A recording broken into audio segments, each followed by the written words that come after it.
नमस्कार। पिछले पाठों में आपने पुस्तक समीक्षा, फिल्म समीक्षा आदि के विषय में जाना, कला समीक्षा के विषय में जाना। यह जो पाठ है इसमें हम नाट्य समीक्षा, नाटक समीक्षा के बारे में जानेंगे। इसमें आपको पत्र पत्रिकाओं में नाटक समीक्षा की आवश्यकता और इसके महत्व के बारे में भी हम बातचीत करेंगे कि समीक्षा क्या होती है, नाटक की समीक्षा की क्या विशेषताएं, अपेक्षाएं, कठिनाइयां और समस्याएं, नाटक की समीक्षा किस प्रकार की जानी चाहिए तथा नाटक के समीक्षक से क्या अपेक्षाएं होती हैं, यह हम इस पाठ में जानेंगे। समीक्षा और आलोचना, इनको हमने पिछले पाठ में जो कला समीक्षा की जब बात की थी उसमें आपने जाना था। समीक्षा जीवन तथा सृजन के सत्य का साक्षात्कार है। उसका क्षेत्र उतना ही व्यापक है जितना जीवन का। जीवन की भांति समीक्षा निरंतर गतिशील है और देश और काल के अनुसार उसका रूप बदलता रहता है।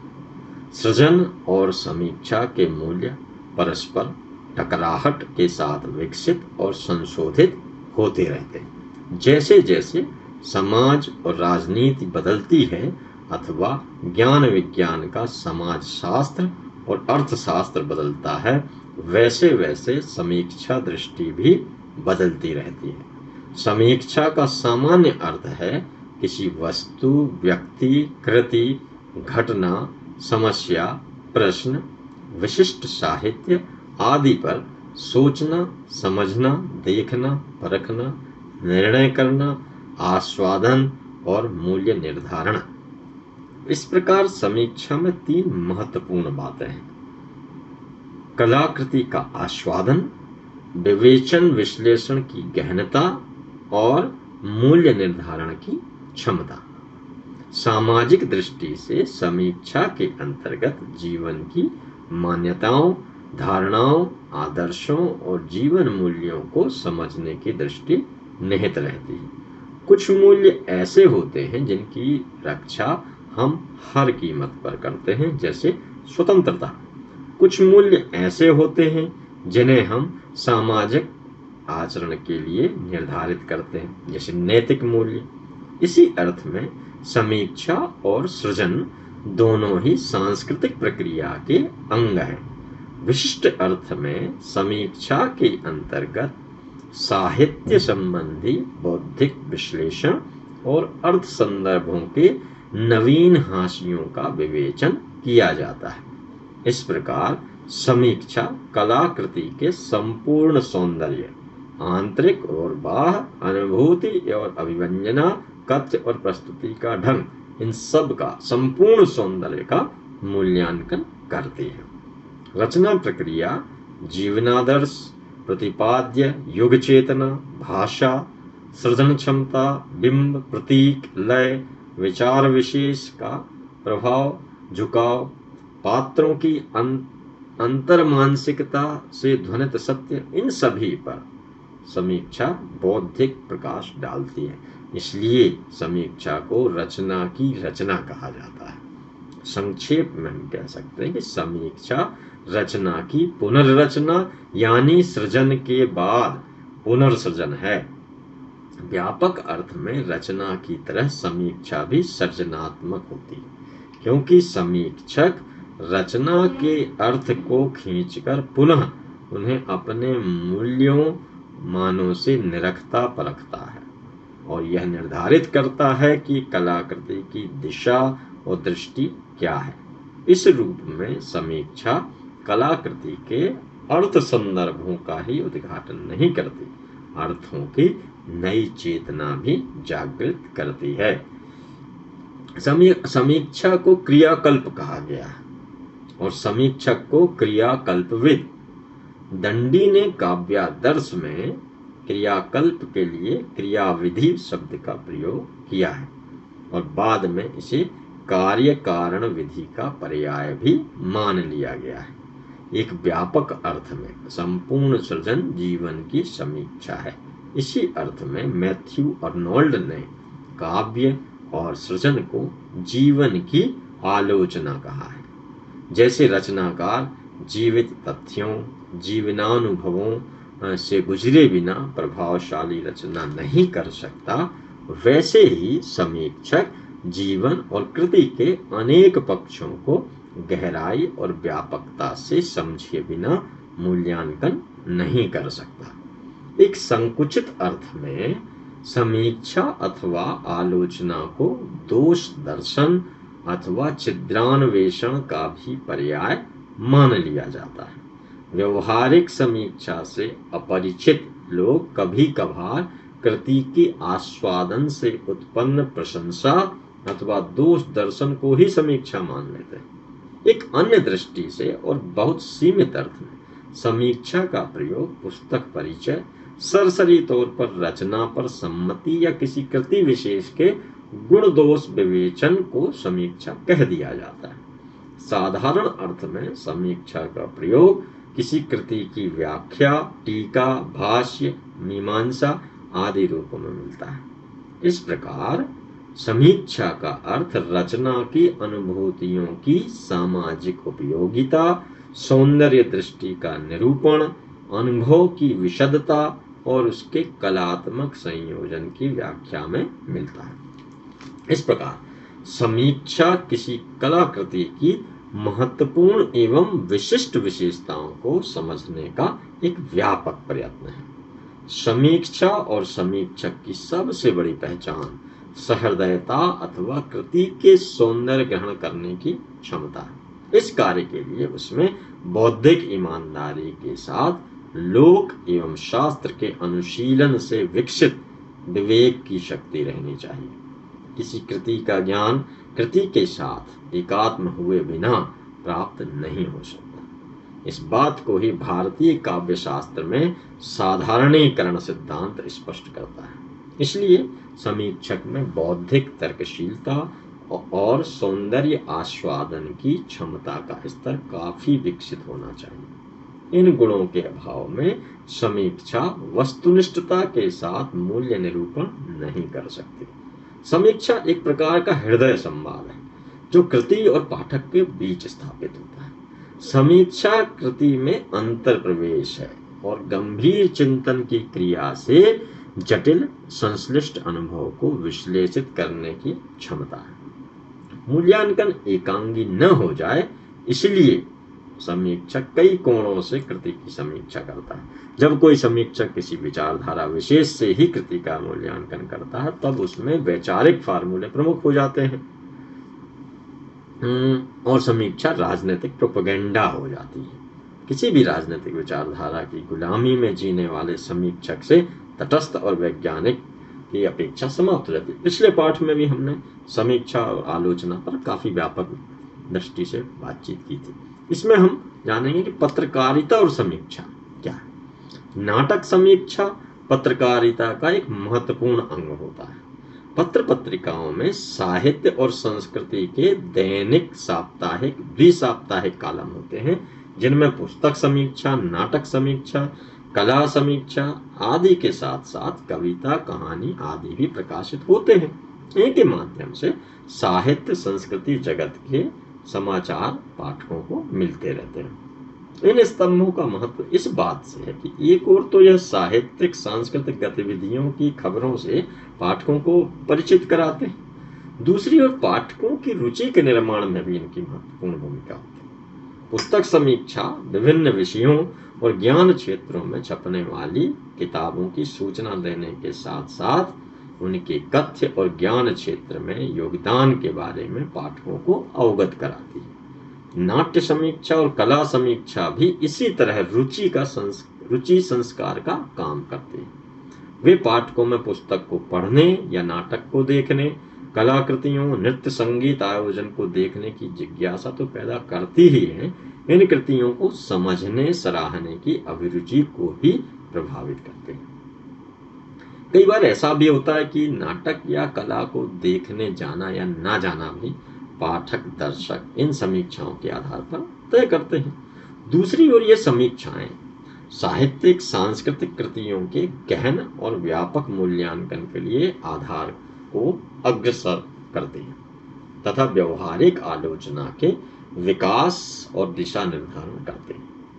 पुस्तक के प्रकाशित होने के अथवा नाट्य प्रदर्शन के तत्काल पश्चात उस पर समाचार पत्र पत्रिकाओं में पाठक, दर्शक, समीक्षक की तात्कालिक किंतु प्रामाणिक प्रतिक्रिया निहित होती है, जो समय विशेष के प्रभाव दबावों से युक्त होने के बावजूद काफी हद तक मौलिक होती है। इसमें कृति विशेष के संबंध में उठाए गए बुनियादी प्रश्नों और निष्कर्षों का महत्व इस दृष्टि से होता है कि वे सृजन और रंग कर्म की दिशा निर्धारित करने का काम करते हैं। ऐसा नहीं कि ये प्रश्न और इनके माध्यम से हुआ दिशा निर्धारण सदैव उपयुक्त और रचनात्मक ही होता है, बल्कि कभी कभी तो इनके माध्यम से उत्पन्न विवाद साहित्य संस्कृति को काफी हद तक गुमराह भी कर देते हैं, जैसा कि जयशंकर प्रसाद के नाटकों को लेकर भी हुआ। चंद्रगुप्त नाटक एवं उनकी प्रस्तुति की समीक्षा ने तथा कृष्णानंद गुप्त की पुस्तक प्रसाद के 2 नाटक ने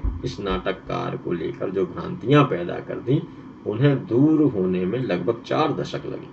लेकिन इन समीक्षकों ने हिंदी के रंगकर्म और रंग चेतना के उस अभाव को इंगित किया, भले ही अप्रत्यक्ष रूप से, जिसके चलते नाट्यालोचन के मानदंड ही स्पष्ट नहीं थे।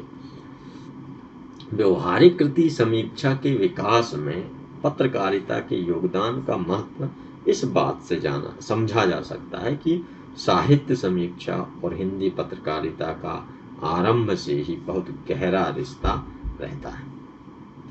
अखबारों में छपी नाटक समीक्षा का महत्व इस बात से तो होता ही है कि उसके आधार पर बहुत से दर्शक नाटक देखने को प्रेरित होते हैं या देखने का विचार छोड़ देते हैं। स्वस्थ एवं समर्थ नाटक समीक्षा अपने समय के नाटक और रंगमंच को दिशा और दृष्टि प्रदान करती है। नाटक लेखकों और रंगकर्मियों को उनकी खामियों और उन खामियों के सुधार का मार्ग प्रशस्त कर सकती है। इसके अलावा अखबार में छपने वाली समीक्षा नाटक और नाटककार अथवा अभिनेता के विषय में अभिमत निर्माण में योगदान देती है। नाटककार अथवा अभिनेता का भविष्य उस पर निर्भर कर सकता है। प्रसाद के नाटकों के मंचन के संबंध में काशी के दैनिक आज और अन्य पत्रों में छपी समीक्षाओं के आधार पर प्रसाद के नाटकों को अनभिनय मान लिया गया। नाट्य समीक्षा का महत्व एक और दृष्टि से भी है। नाट्य मंचन जीवंत और क्षणजीवी व्यापार होता है। पत्र पत्रिकाओं में छपी समीक्षा उस मंचन का सामयिक दस्तावेज होती है। यदि यह समीक्षा न हो तो नाट्य प्रदर्शन की स्मृति दर्शकों के साथ ही चली जाती है, उसका कोई प्रमाण अथवा इतिहास हमारे पास नहीं रह जाता। परिणामतः समय विशेष में रंगमंच के स्वरूप, रंगकर्म और रंग संस्कार को जानने और समझने का एक ठोस और महत्वपूर्ण साधन हमारे हाथ से निकल जाता है। हिंदी समीक्षा के आरंभ काल से ही नाटक समीक्षा से उसका गहरा संबंध रहा है। पंडित बालकृष्ण भट्ट ने अपने पत्र हिंदी प्रदीप में चंद्रहास, सबके गुरु गोवर्धन दास के अभिनय की आलोचना, रणधीर प्रेम मोहिनी नाटक के अभिनय की आलोचना, मुद्रा राक्षस नाटक की आलोचना, रामलीला नाटक मंडली द्वारा अभिनय की आलोचनाएं छापी। उनके द्वारा बदरी नारायण चौधरी प्रेम घन द्वारा प्रकाशित संयोगिता स्वयंवर की आलोचना का ऐतिहासिक महत्व है, समीक्षा की दृष्टि से भी और समीक्षा के मानदंडों की दृष्टि से भी। पुरानी नाट्य समीक्षा नाट्य शास्त्र की परंपरा से उत्पन्न सैद्धांतिक मान्यताओं को लेकर चलती थी, जिसमें वस्तु, नेता और रस की विशिष्टताओं पर ध्यान दिया जाता था। यह एक प्रकार का उत्कर्ष मूलक नाट्य समीक्षा है। इसका प्रथम महत्वपूर्ण तत्व कथा वस्तु अर्थात महत्वपूर्ण अंतर्वस्तु ही अपनी वैचारिक चेतना से दर्शक को आनंदित या दृष्टि संपन्न कर सकती है। कथा वस्तु को लेकर देश विदेश में जो विचार संवाद हुआ है उससे यही निष्कर्ष निकला है कि नाटक का प्रधान तत्व है कथा वस्तु। कथा वस्तु के बिना नाटक हो ही नहीं सकता। भारतीय नाट्य शास्त्र में कथा वस्तु के गठन और कौशल पर जो विशेष ध्यान दिया गया है उसके पीछे तर्क यही है कि उसकी कथा वस्तु का गठन इस कौशल से किया गया हो जो उसकी विशिष्ट प्रभावान्वित दर्शक या सामाजिक को बांध सके। नाटक समीक्षा का विशिष्ट स्वरूप। नाटक समीक्षा के विषय में बहुत ही रोचक और महत्वपूर्ण बात यह है कि साहित्य चिंतन एवं सिद्धांत विवेचन की प्रक्रिया नाटक के विवेचन के साथ शुरू हुई। नाट्य शास्त्र और पोएटिक्स दोनों में ही साहित्य सिद्धांत विवेचन के केंद्र में नाटक रहा है। कहा जा सकता है कि सैद्धांतिक समीक्षा और साहित्य सृजन प्रक्रिया के विवेचन का नाटक से गहरा और पुराना संबंध रहा है। ध्यान देने की बात यह है कि यह संबंध अनायास ही नहीं बना। वास्तव में इसका मूल आधार नाटक विधा का विशिष्ट स्वरूप है। दृश्य होने के कारण नाटक द्वारा दिया गया संदेश बहुत स्पष्ट और प्रभावपूर्ण तरीके से दर्शक तक पहुंचता है। प्रदर्शन परक माध्यम होने के कारण यह मानवीय मनोभावों की अभिव्यक्ति और संप्रेषण का सबसे महत्वपूर्ण और प्रभावी माध्यम होता है। दृश्य होने के कारण इसकी पहुंच सभी लोगों, विद्वत जन से लेकर जन सामान्य तक होती है। इसकी प्रस्तुति और दर्शन दोनों ही सामूहिक होते हैं।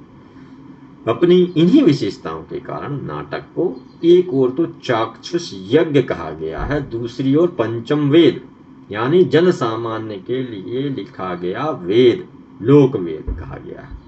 नाटक का बहुआयामी और सामूहिक स्वरूप उसकी समीक्षा के स्वरूप को भी प्रभावित करता है। नाटक ही साहित्य की एक ऐसी विधा है जिसमें विभिन्न कलाओं, संगीत, नृत्य, चित्र, स्थापत्य कला के साथ ही काव्य और अभिनय का भी समावेश होता है। अन्य साहित्यिक विधाओं या ललित कलाओं की समीक्षा कृति की समीक्षा होती है, किंतु नाट्य समीक्षा का अर्थ है नाटक और रंगमंच की समीक्षा, सैद्धांतिक और व्यवहारिक सौंदर्य शास्त्र का निर्धारण, आकलन और मूल्यांकन। नाटक की रचना प्रक्रिया उसके मंचन के साथ पूरी होती है, इसलिए उसके 3 अनिवार्य अंग हैं: नाटक का आलेख, नाट्य मंचन अथवा प्रस्तुति और दर्शक। इसी अर्थ में नाटक एक सामूहिक कला होती है। इनमें प्रथम नाटककार द्वारा संपन्न होता है तथा दूसरा निर्देशक, अभिनेताओं, मंच सज्जाकार, प्रकाश, ध्वनि व्यवस्था आदि के द्वारा। तीसरे को कोई कार्य नहीं करना होता है, लेकिन वह सर्वाधिक महत्वपूर्ण होता है क्योंकि प्रथम 2 के संपूर्ण प्रयास तीसरे के लिए ही होते हैं। नाट्य समीक्षा इन तीनों अंगों को दृष्टि में रखकर चलती है और नाट्य समीक्षक इस तीसरे अंग का ही एक हिस्सा होता है। डॉक्टर नगेंद्र के शब्दों में कहें तो समीक्षक ऊंचे दर्जे का प्रेक्षक होता है, यानी वह अन्य दर्शकों की तुलना में अधिक जागरूक और प्रबुद्ध होता है। नाटक की समीक्षा और मूल्यांकन एक साहित्यिक कृति के रूप में करना मात्र पर्याप्त नहीं होता। नाट्य रचना में निहित प्रस्तुति, संभावनाओं और मंच पर उसकी प्रस्तुति की समीक्षा और मूल्यांकन भी उसमें शामिल होता है। साथ ही प्रस्तुति के प्रति दर्शक की प्रतिक्रिया, यानी दर्शक पर प्रस्तुति का क्या प्रभाव पड़ा, भी इस समीक्षा का अंग होती है। रूपंकर कला प्रस्तुतिपरक कला होने की दृष्टि से नाटक की समीक्षा का एक और विशिष्ट पक्ष यह होता है कि नाट्य सृजन और आस्वाद की प्रक्रिया साथ साथ चलती है।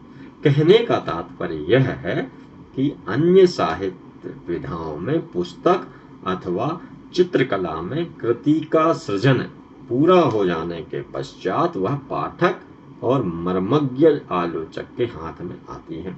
वह पढ़ने के लिए उसके पास मौजूद रहती है।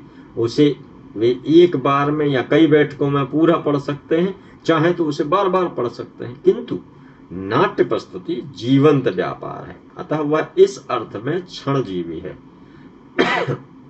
कि नाटक प्रदर्शन पूरा होने के साथ समाप्त हो जाता है। अतः समीक्षक को प्रस्तुति के 2-2.5 घंटों के भीतर ही नाटक देखना और उस पर अपनी प्रतिक्रिया निर्मित करना होता है। दर्शक के रूप में प्राप्त हुए समग्र नाट्यानुभव को आत्मसात करते हुए वह अपनी समीक्षा बुद्धि और मूल्यांकन दृष्टि को जागरूक रखता है। नाटक देखने के बाद उसे जल्दी ही उसकी समीक्षा तैयार कर लेनी होती है। यह अपने आप में काफी जटिल काम है। नाटक देखते समय अपनी प्रतिक्रिया को नोट कर लेना संभव नहीं होता और नाटक देख चुकने के बाद स्मृति के आधार पर सभी प्रतिक्रियाओं को सही शामिल करते हुए उनके आधार पर विवेचन मूल्यांकन करना कठिन होता है। यदि कार्य क्षण में ज्यादा समय लगाया जाए तो स्मृति के धोखा देने की संभावना अधिक रहती है और बहुत शीघ्रता करने पर विवेचन मूल्यांकन में जल्दबाजी का खतरा बना रहता है। इसके अलावा नाटक की समीक्षा अक्सर प्रस्तुति के अगले दिन या उससे अगले दिन अखबार में छपती है, इसलिए समीक्षक को रुककर सोचने समझने का अवसर नहीं मिलता। वह प्रदर्शन के बाद तत्काल बैठकर समीक्षा लिखता है और जल्दी से जल्दी अक्सर रात के 11 बजे से पहले उसे अखबार के कार्यालय में पहुंचाता है। कहना चाहिए कि एकदम भागम भाग की स्थिति रहती है। ऐसी स्थिति में अखबार में छपने वाली नाट्य समीक्षा अथवा रिव्यू दर्शक के मन पर पड़ने वाले प्रभाव की तात्कालिक अभिव्यक्ति होती है। इसके अच्छे और बुरे दोनों ही पक्ष हैं। अच्छा पक्ष यह है कि तात्कालिक प्रभाव में समीक्षक की ईमानदार प्रतिक्रिया शामिल होती है। बुरा पक्ष यह है कि इसमें विचार विश्लेषण की कमी रहती है और यह एक तरह का जल्दबाजी में हुआ मूल्यांकन होता है। परंतु हम अकेले में पढ़ते हैं, कला वस्तुएं भी अक्सर अकेले देखते हैं, जबकि नाटक देखना सामूहिक अनुभव होता है। अतः नाटक समीक्षक को अन्य दर्शक से तटस्थ बने रहना संभव नहीं होता। उसकी समीक्षा दृष्टि में प्रेक्षागृह में बैठे अन्य दर्शकों की सामूहिक साझेदारी होती। दर्शकों की तात्कालिक प्रतिक्रिया के साथ समीक्षक भी अक्सर बह जाता है। परिणामतः समीक्षा के लिए जैसी वस्तुनिष्ठता अपेक्षित होती है वैसी कई बार उसमें नहीं आ पाती। बहुत से नाटक ऐसे होते हैं जो रंगमंच पर काफी सफल होते हैं, किंतु तात्कालिक अपील के बावजूद उनमें कालजयी अपील नहीं होती, यानी उनका कथ्य उसमें निहित संदेश का स्थायी अथवा शाश्वत मूल्य नहीं होता। दर्शकों पर तात्कालिक प्रभाव के चलते यदि समीक्षक दोनों तरह के नाटकों की स्तरीयता में अंतर नहीं करता और केवल रंगमंचीय अथवा तात्कालिक महत्व के नाटक को वरीयता देता है तो निश्चय ही वह मूल्यांकन परक भूल करता है। सामूहिक कला अथवा बहुआयामी विधा होने के कारण नाटक को कुछ समस्याओं का सामना भी करना पड़ता है। शब्द को अभिव्यक्ति का माध्यम बनाने के कारण वह साहित्य का एक रूप है, लेकिन वह केवल साहित्य नहीं, दृश्य होने के कारण वह अपेक्षाकृत स्थूल और इंद्रिय ग्राह्य होता है। इस तरह हम उसमें निहित भाव का आस्वाद शब्द और दृश्य दोनों तरह से करते हैं और हमारे वह चित्त को परिष्कार और संस्कार करता है। एक तरह से हमारा मनोरंजन करता है, किंतु वह नितांत मनोरंजन की वस्तु नहीं। वाणी एवं कार्य के अनुकरण, गीत, नृत्य तथा अन्य कलाओं के समावेश से वह मनोरंजन करता है और भाषा की संप्रेषण शक्ति से भावोद्दीप्त और भाव संस्कार करता है। अतः नाट्य समीक्षा के मानदंड निर्धारित करते समय नाटक के विशिष्ट स्वरूप को ध्यान में रखना होता है। नाटक में काव्यानुभूति की गहनता भाषा के माध्यम से अभिव्यक्त होती है। अपनी इसी विशेषता के कारण नाटक एक साहित्यिक विधा है। दूसरी ओर वह अभिनेताओं की कल्पना मूलक सृजनात्मक प्रतिभा के माध्यम से दर्शक वर्ग तक पहुंचता है। अभिनेताओं के इस कार्य में अन्य सृजनशील कर्मी और शिल्पी सहायक होते हैं। इस प्रकार नाटककार के अतिरिक्त उसमें निर्देशक, अभिनेता, रंगशिल्पी तथा समूह के रूप में उपस्थित दर्शक शामिल होते हैं। इसलिए नाटक का मूल्यांकन इन सभी तत्वों की सही और संतुलित जांच के बिना करना अनुपयुक्त है। ध्यान रखने की बात है कि नाटक पर लिखे गए प्राचीनतम ग्रंथ नाट्यशास्त्र में नाट्य रचना सिद्धांतों को प्रधानता दिए जाने के बावजूद अभिनय, नृत्य, संगीत, वाद्य, रंगमंडप, रंगसज्जा आदि पर विस्तृत चर्चा है और स्पष्ट कहा गया है कि न तज्ज्ञानम न तत्शिल्पम न सा विद्या न सा कला न सो योगेन तत्कर्म नाट्येन अस्मिन् यन्न दृश्यते। अर्थात ऐसा ना कोई ज्ञान है, न शिल्प, न विद्या, न कला, न योग, न कर्म जो इस नाट्य में नहीं देखा जाता। लेकिन नाटक विभिन्न कलाओं के तत्वों का जोड़ मात्र नहीं है, बल्कि इनको समाहित करते हुए एक मौलिक और स्वतंत्र रूप है। नाटक की निरी साहित्य मूलक व्याख्या और समीक्षा उतनी ही अपर्याप्त और अधूरी होती है जितनी उसकी निखालिस रंगमंची व्याख्या और समीक्षा। किसी कृति को केवल उसके साहित्यिक महत्व के आधार पर तब तक नाटक नहीं कहा जा सकता जब तक उसमें रंगमंचीय संभावनाएं न हो। इसी तरह केवल रंगमंच पर सफलता नाटक की एकमात्र कसौटी नहीं हो सकती। जिस तरह संवादों में लिखे जाने मात्र से कोई रचना नाटक नहीं बन जाती, उसी तरह अभिनय हो जाने मात्र से नाटक सार्थक नहीं हो जाता, भले ही वह मनोरंजक हो अथवा किसी विचारधारा विशेष या सिद्धांत या आदर्श विशेष का प्रचार कर दे। इसीलिए नाटक की समीक्षा साहित्यिक नाटक और मंचीय नाटक जैसी श्रेणियों के आधार पर करना अनुचित है। एक उदाहरण से यह बात स्पष्ट हो। हिंदी में पारसी कंपनियों के नाटक मंचीय दृष्टि से बहुत अधिक सफल और लोकप्रिय रहे, किंतु उनका ऐतिहासिक महत्व होने के बावजूद उन्हें श्रेष्ठ नाटकों की श्रेणी में नहीं रखा जा सकता। दूसरी ओर हिंदी क्षेत्र में अव्यावसायिक रंगमंच के अभाव में जयशंकर प्रसाद के नाटकों का विधिवत मंचन नहीं हो पाया और जीवंत रंगमंच की स्वस्थ आलोचना का लाभ उनके नाट्य लेखन को प्राप्त नहीं हो पाया। अतः इक्का दुक्का प्रदर्शनों की असफलता के कारण नाटकों को अरंगमंचीय घोषित किए जाने के बावजूद आज वे श्रेष्ठ और व्यापक रंग संभावनाओं से युक्त नाटक माने जाते हैं। नाटक की समीक्षा के संदर्भ में नेमिचंद्र जैन का कथन महत्वपूर्ण है। नाटक श्रेष्ठ तभी हो सकता है जब वह अन्य कलात्मक सृजनात्मक अभिव्यक्तियों की भांति किसी न किसी तीव्र और गहरी अनुभूति, भाव, विचार या जीवन दृष्टि या परिस्थिति को प्रस्तुत करता। यदि वह कोई सार्थक, विशेष या मूलभूत बात नहीं कहता तो वह चाहे जितना अभिनय या साहित्यिक हो, उसका कोई कलात्मक महत्व नहीं। इस मूलभूत विशेषता के कारण नाटक साहित्य ही नहीं, अन्य सभी कला रूपों के समान है। पर नाटक एक अर्थ में भी साहित्य के बहुत समीप है, और वह यह कि नाटक का मूलभूत तत्व काव्य भी है। वह काव्य का ही एक प्रकार है।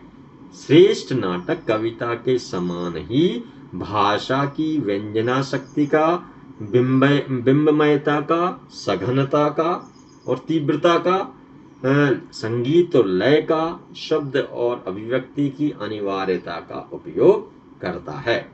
किसी न किसी रूप में और मात्रा में इन तत्वों के बिना नाटक हो ही नहीं सकता। यही कारण है कि संसार के श्रेष्ठ नाटक साहित्य के इतिहास में काव्य के अंतर्गत गिने जाते रहे हैं, किंतु नाटक केवल भाषा द्वारा अभिव्यक्त काव्य पर समाप्त नहीं हो जाता। वह निरा काव्य नहीं, दृश्य काव्य है। उसमें कार्य व्यापार का काव्य, ध्वनि का काव्य, गति का काव्य भी निहित होता है, जो अभिनेता के माध्यम से उजागर होता है। नाटक की समीक्षा अनिवार्यतः काव्य के इन दोनों आयामों के उद्घाटन और मूल्यांकन की मांग करती है। इस पाठ में बस इतना ही। आशा है नाटक समीक्षा को लेकर कुछ जानकारी आपको प्राप्त हुई होगी। अगले पाठ में हम नाट्य समीक्षक से अपेक्षाओं पर बातचीत करेंगे। नमस्कार।